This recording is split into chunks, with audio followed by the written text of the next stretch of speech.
Alright, so hey guys, welcome to another video. This video is going to be about sentiment analysis using sklearn. And so, yeah, I'm just going to be trying to explain this project so I can also understand it myself more. So let's just get into it.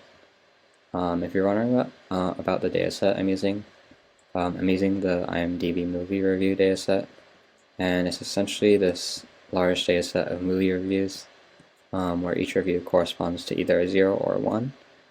0 meaning is a negative review, and 1 meaning is a positive review. So essentially we're performing binary classification to classify each review as positive or negative.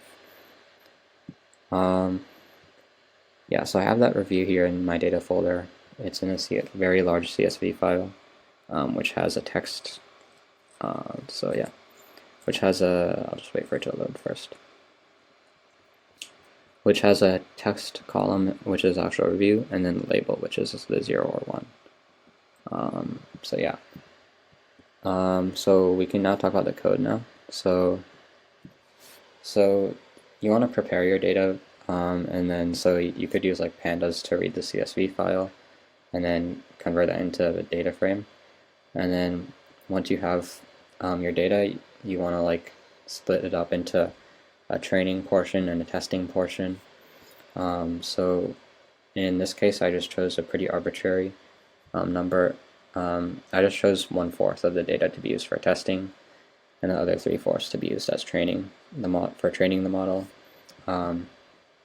Yeah, and then so the thing with like natural language processing in general is like, or anything dealing with like text, you want to like tokenize.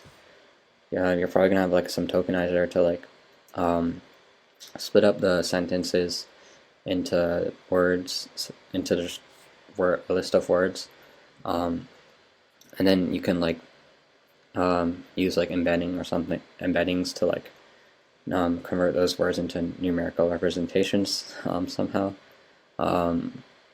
And so, but what you would typically use like count vectorizer, which is like bag of words to like tokenize and count the frequency of particular words, and then map those frequencies to a table or matrix.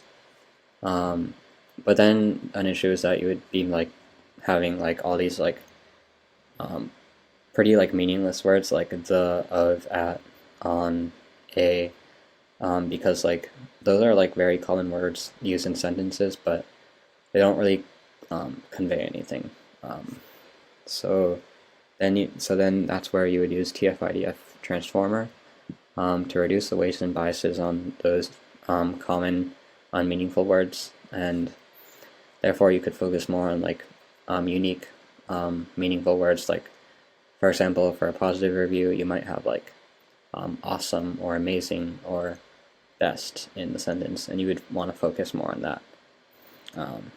And so you would typically use both of it. You would do that in like two steps sort of, but like TF-IDF vectorizer does them both, so it's just less code. So yeah. So we're making a vectorizer using the TF-IDF vectorizer. And then so for your training data you wanna fit it. So you want to sort of learn features of the data, and then you want to transform the data, like scale it based on what you've learned from the from fitting the data. You want to transform it by like scaling it and stuff. I don't really completely understand it yet, but yeah.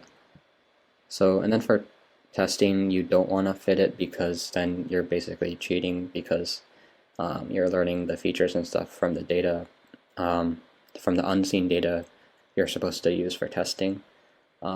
So then you only want to transform it or scale it to match the features you've learned from the training data.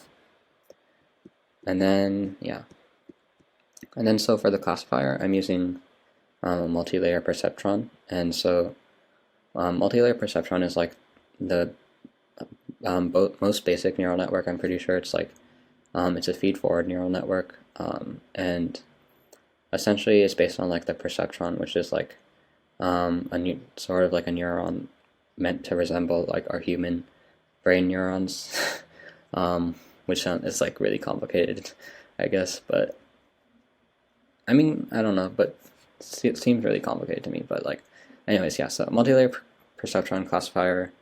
I mean, just like probably the most basic neural network. So yeah, that's a classifier I'm using here, and then I was also trying out like non-neural network stuff, like basic machine learning algorithms fundamentals, like logistic regression, which is like which like takes linear regression, but then uses a sigmoid function to like map it to make the range of the data basically like only from 0 to 1, and then you can get like probabilities from that, and then basically you can do binary classification from those probabilities. Like if it was 0.9, it would probably be whatever class is 1, whatever class it is 1, but if it was like 0.2 or something, it would go to 0, probably whatever class 0 was. But yeah, so I was also trying that out. And then for support vector machines, it took way too long to train, so I just sort of gave up on that. And so for testing the data, yeah, so I saved the models using job loops, so I don't have to retrain it every time. So for testing it, we can actually first like see what the accuracy sort of is from the data we used from the 1/4 data we used for testing like earlier, and then so we can basically just get the accuracy, which is actually pretty high for this.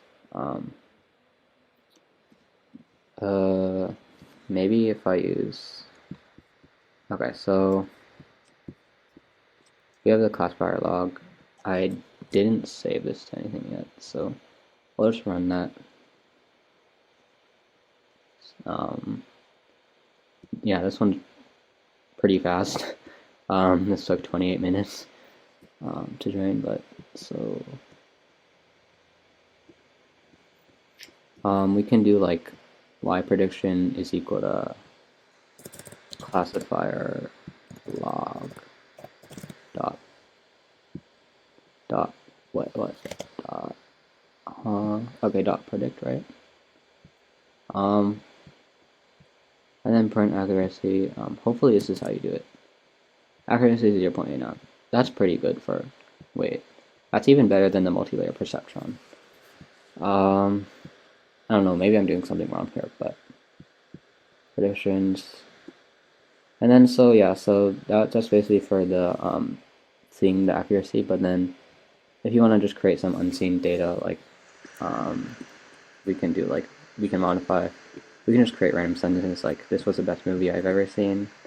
Amazing to help understand myself more. Like we can change this to like, I wanted to leave I saw the second the movie started. I don't know. And then we can use the multi-layer perceptron to like predict that. So it should be positive, negative, negative. Positive. Okay, positive, positive, negative. Okay. I wanted to leave the second the movie started. Maybe, I guess like, I don't know. Yeah, maybe it's not trained too well on that. So maybe it doesn't have that much. So like, let's just say it's terrible. Terrible. Waste of, well, we already did that. Terrible. Yeah, let's just do terrible. Okay, so positive, negative, negative. Okay, yeah, so, yeah, it's pretty good. We can do dot predict, and it should be positive, negative. So they're both pretty good. Actually, the logistic one might be like better actually. So, yeah, I mean, that's essentially it. Hope you guys enjoyed this video.